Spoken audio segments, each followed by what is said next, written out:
Boa tarde, galera. Uma tarde abençoada a todos, que todos estejam com muita paz, muita saúde. Tudo bem? Vamos dar início aqui à nossa aula. Vamos fazer uma pequena recapitulação do que a gente já estudou aqui nesse nosso terceiro trimestre. Peço que vocês peguem uma apostila e vamos lá, para o capítulo 7, na página número 2, onde a gente começa falando sobre os esportes.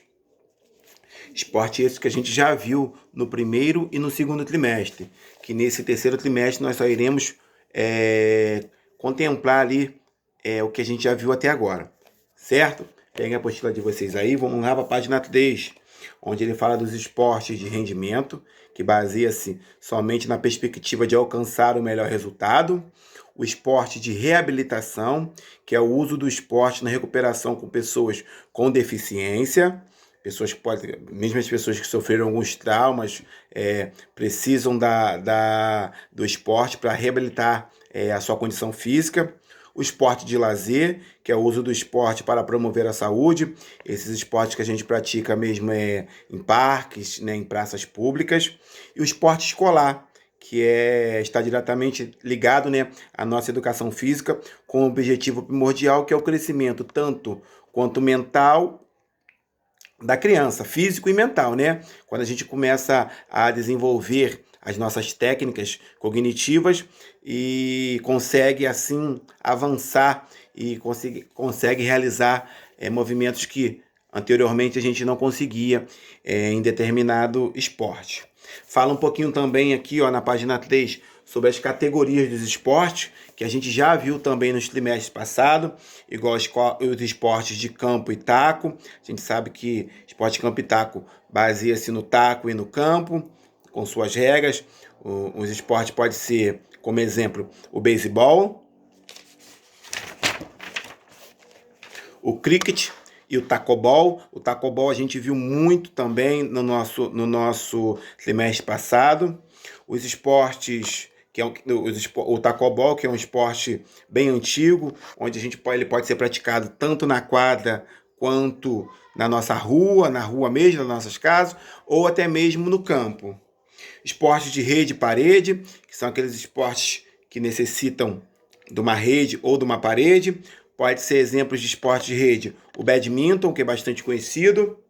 O vôlei pode ser jogado tanto na quadra quanto na areia. E o squash.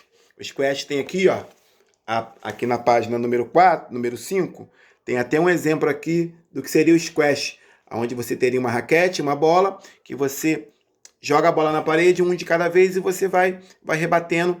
Consequentemente, aquele que não conseguir rebater, ponto para o time adversário. Passando aí para a página 6, nós temos esportes de invasão. Esporte de invasão é aquele que você tem que adentrar a meta do time adversário a fim de marcar pontos ou gols, né? São exemplos de esportes de invasão: o futebol, o basquete, o handball, onde você tem que adentrar para marcar ponto e ao mesmo tempo você tem que se defender, né? Tá aqui os esportes, ó, o basquete, o futsal também é um esporte de invasão, tá bom? Aí agora pega aí, ó, na página 7. Acredito que vocês já tenham feito esse exercício. Página 7. Exercício de fixação número 1. Quais são as posições dos jogadores de futsal? Né? Tem a questão A, B, C e D. Quem marcou a opção B está correto. Opção B, pivô, goleiro, ala direito, ala esquerdo e fixo. São as posições do futsal, ok? Goleiro, ó, vamos começar pelo início. Goleiro tem o fixo, que é o defensor. Tem os dois alas que jogam um em cada lado, um ala direito e um ala esquerdo. E a gente tem o pivô, o avançado ou o atacante, aquele que vai jogar mais próximo à área do time adversário, a fim de marcar o gol.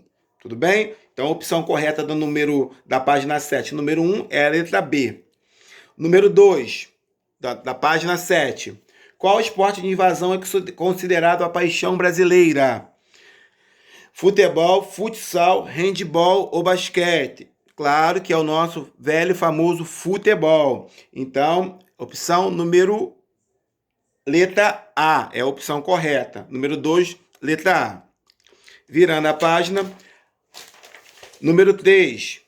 Com base nos estudos desenvolvidos até aqui, qual dos esportes de rede e parede citados a seguir foi criado e iniciado pelos povos indígenas?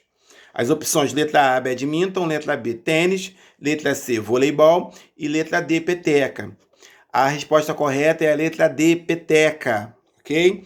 Foi o esporte criado e iniciado pelos povos indígenas. Depois chegou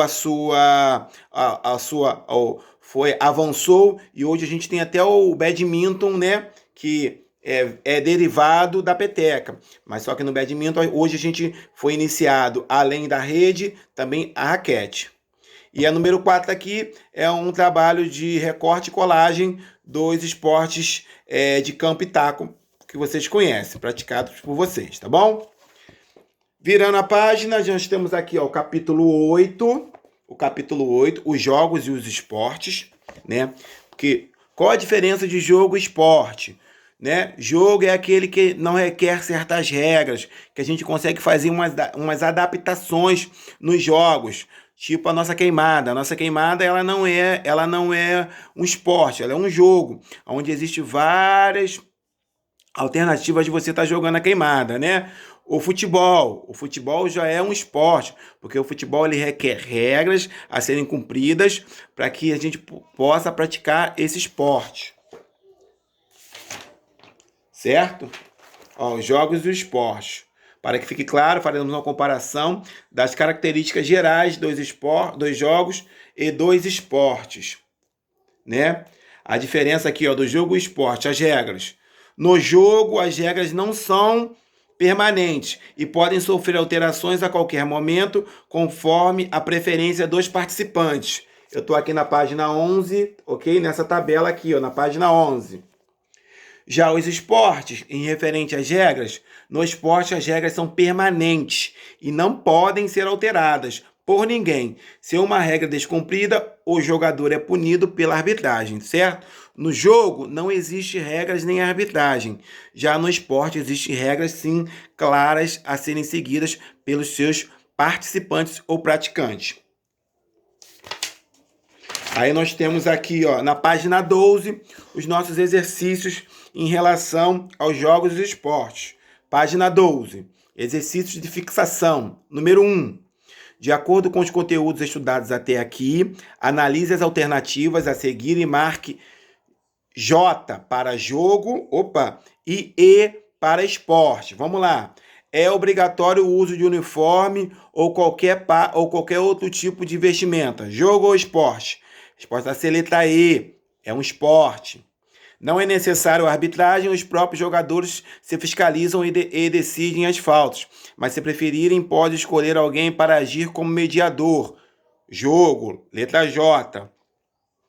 O tempo é decidido pelos jogadores, que podem alterar a duração da partida ou interrompê-la quando bem entenderem.